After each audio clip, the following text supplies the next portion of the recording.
ఆత్మ సంబంధమైన పాటలు పాడాలి, ఆత్మ సంబంధమైన సంగీతము, ఆత్మ సంబంధమైనటువంటి పద్యములు, ఒకరినొకడు వాక్యముతో బుద్ధి చెప్పుకొనుచు. ఎంత చక్కని మాటలు తిమోతితోటి అపోస్తుడైన పౌలు చెబుతున్నాడు. ఇది ఆత్మ సంబంధమైన మందిరానికి ఇది 3వ నిబంధన.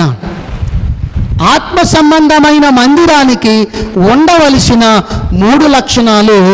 ఒకటి, ఎలా ఉండాలట? పునాది మీద, క్రీస్తు అనే పునాది మీద కట్టబడాలి. రెండవది, ప్రార్థనలో నిలకడ కలిగి కృతజ్ఞత గలవారై. ఎలా ఉండాలంట? మెలకువగా ఉండాలి.